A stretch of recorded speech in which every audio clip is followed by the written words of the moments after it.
Section 7. General Synod next met in New York City, October 1838.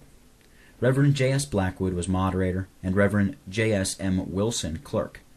The anti-slavery agitation at this date had become still more intense in all classes and sections of the community, and not perhaps less exciting in all parts of our church.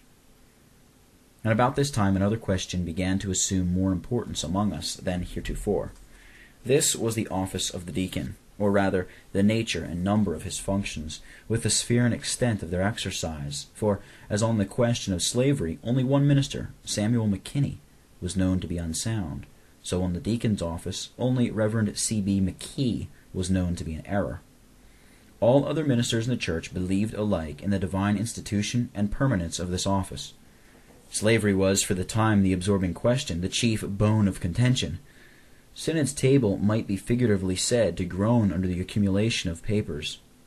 These presented almost all forms of documents known in ecclesiastical jurisprudence: petition, memorial, dissent, complaint, protest, and appeal. The most important of all the papers, I believe and know, was from the congregation of Walnut Ridge, Indiana. It comprised memorial and petition. It asked of Synod two things, quote, that the term testimony be restored to its former ecclesiastical use, and that certain cases of discipline be subject to review, unquote. It excited little attention and produced no visible feeling. To the members it seemed to contain some insolvable enigma. Even Mr. Sproul came to me and inquired what the paper meant. I declined to be an interpreter of what every minister at least ought to understand. Whether the ignorance of members was real or feigned, Synod took no farther action on the paper than to refer it to a member, instructing him to write an answer to the petition of the Walnut Ridge congregation. In his answer, I believe the writer ignorantly called the memorial and petition a letter. Some of the papers on Synod's table were complaints of distraction and alienation in several congregations by a recent innovation in public worship. This was what came to be known as continuous singing. It was remarked at the time that the only two ministers who had as yet ventured to introduce this innovation were natives of Scotland, that is, Messrs. James Milligan and David Scott. Several members spoke earnestly in condemnation of this senseless and unscriptural novelty. Dr. James R. Wilson, especially in one of his animated and powerful speeches, delivered a lengthy and conclusive argument against the practice from the Scriptures and Directory, closing with scathing rebukes of any minister who would dare thus to outrage the cherished feelings and pious associations of aged disciples. Nevertheless, the innovation continued to spread, and in time became general. Although the doctor's arguments were weighty and convincing to many, he omitted the one ground on the obstruction of edification, largely insisted on by the apostle in 1 Corinthians 14. But the greatest trouble, confusion, and violence at this meeting were occasioned by a certain licentiate, Francis Gailey, and the course pursued by Synod in dealing with his case. And because I was uncharitably suspected to be then and some years afterwards in collusion with this man, the reader will bear with me in the statement of public facts in some detail. I have never seen Mr. Gailey till this time, nor ever had any correspondence. But, although our fields of labor had been well nigh 1,000 miles apart, I had heard of him as a troubler in Israel by his strong and violent opposition to voluntary associations. He was unquestionably a man naturally endowed with intellectual vigor and perhaps equally strong passions. By his irritating testimony against confederacies, he had exasperated the ministers of his presbytery. But for some reasons, they had never taken judicial cognizance of his conduct. At this juncture, the clerk of Synod being absent by sickness, I was called to fill his place. Some one of the Eastern ministers introduced the generally unsuspected and strange motion that a special committee be appointed to inquire into the conduct of Mr. Gailey, or words to the same purpose. This motion was advocated in severe language by several ministers, notably by Messrs. James Christie and M. Roney. As the motion was about to be put to vote, Mr. Gailey, evidently having anticipated some such action in his case, rose in a pew and began to read from a manuscript. It was instantly discovered that he was reading his protest and declinature Then arose a great cry. Members called out, "Order, moderator!" The moderator cried, "Order!" Some cried, "Put them out!" And one shouted, "Bring the constable!" All these sounds were intermingled. The house was well filled, in expectation, it may be presumed, of some such exciting scenes. Mr. Gailey, as soon as the uproar began, ceased reading and resumed his seat. He had sympathizing friends in the audience, 2 men, James Sharp and James Bartley, publicly declared adherents to his protest. 2 aisles ran likewise in the building from the pulpit. I sat in the clerk's table, as his temporary substitute. All others, I think, were on their feet. My position did not permit me to see all that transpired in the commotion, but I saw Reverend John Crozier cross an aisle to arrest Mr. Gailey's reading. He instantly stopped reading. I saw some vaulting over the backs of pews. I saw Mr. Roney seize Mr. Sharp by the breast of his coat and violently push him backward along the aisle toward the door. I saw Sharp raise his clenched hand in an attitude to strike when Roney released his grasp. What was transpiring along the other aisle I could not see for the press, but it was currently reported that Mr. Bartley's coat was torn on his back. Amid the noise, confusion, and violence, I sat in amazement and mentally asked, "Is the Lord among us or not?"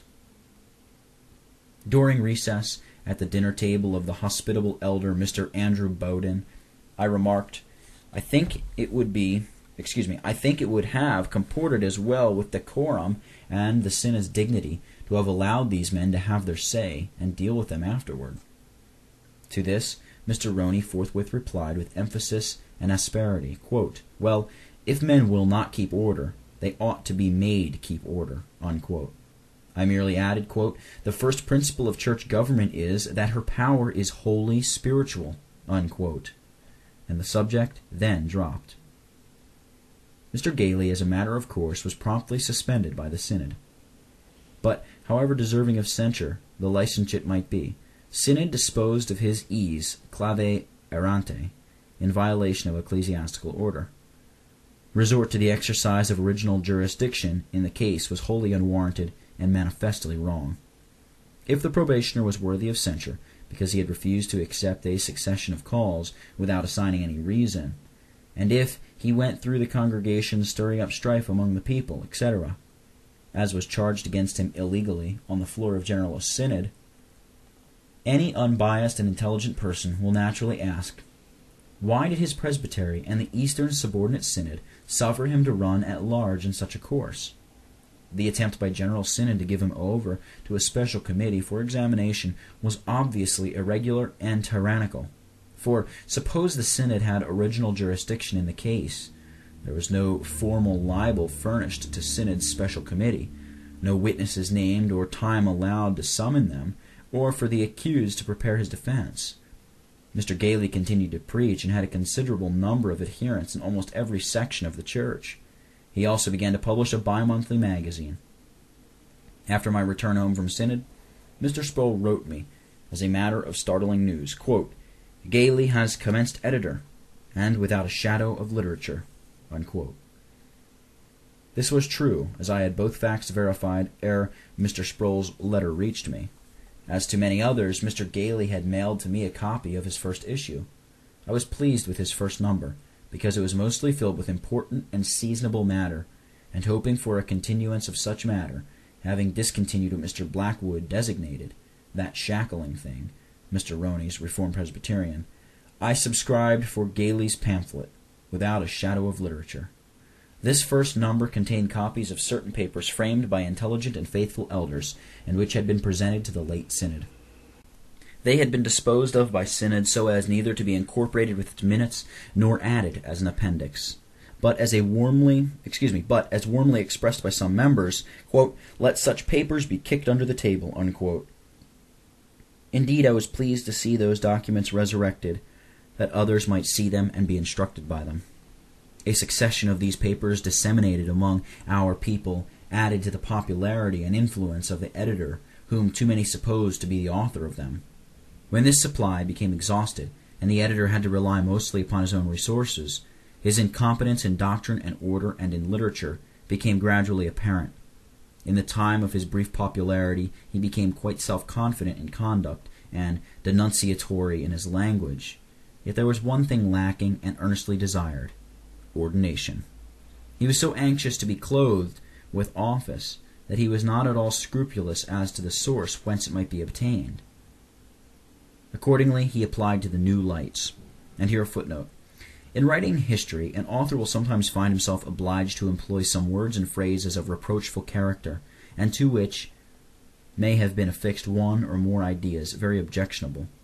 He cannot be otherwise understood without much cumbersome circumlocution. Let it here be understood once for all, that when any such words or phrases may occur, they are not intended or to be interpreted as conveying reproach, contempt, or derision. They are to be understood simply for the sake of distinguishing persons or parties. Accordingly, he applied to the New Lights in Ireland, but without success. He made application to the Presbyterians in the city of Baltimore, but was not successful. He had recourse also to the New Lights in America. When his overture was made known to Dr. Samuel B. Wiley, he said to some of his ministerial brethren in ironical style, quote, "Oh yes, ordain him, by all means ordain him, and get him to curse the pro-Renatas." Unquote. He did not accomplish his object with them. It is probable that his last application was to the Reformed Presbytery. He appeared as the bearer of a petition ostensibly signed by several elders among his followers. He again and finally failed to obtain his cherished object. He was heard to boast afterward that those elders' names had been, quote, "signed with Brush Creek ink." Unquote. Having failed to obtain ordination from any quarter, he became increasingly abusive throughout the medium of his illiterate pamphlet, denouncing all ministers of the Covenanter name as, quote, "malignants, apostates," unquote. And in his invectives, not even sparing the female sex. His adherents wished to establish correspondence amongst themselves. He set his foot upon this proposal, telling them that he was the only authorized correspondent. This alienated some, and others became horrified when they heard him, in a paroxysm of rage, declared from the pulpit, quote, "James Christie and Moses Roney, horresco referens, shall go down to hell and damnation." Unquote. He usurped the office of the ministry, declaring all acts of our ministers not only irregular, but invalid. He administered both seals of the covenant, baptizing some of 3 generations, even proceeding to rebaptize such as had been baptized in the Reformed Presbyterian Church in Ireland. And, what is not less remarkable, he found some ignorant and zealous enough to countenance him in profaning and prostituting this divine and holy ordinance. Mr. Gailey's followers gradually lost confidence in him and dwindled away to nothing. He had married a daughter of a worthy elder in Baltimore. He was old enough to be her grandfather. He took her to the city of New York, and after the birth of several children, her brother took her back to her paternal home, and the old man spent his last few years in forced widowhood and in straitened circumstances. Mr. Francis Gailey's career was not altogether singular. Several prototypes may be seen in the times of trial in Scotland. Both in the time of persecution and afterward may be found such pretentious and impracticable individuals as Andrew Young, William Wilson, James Dunnett, Hugh Innes, and others, who tried the patience and the faith of Christ's covenanted witnesses. Quote, "There must be also heresies among you, that they which are approved may be made manifest among you." Unquote.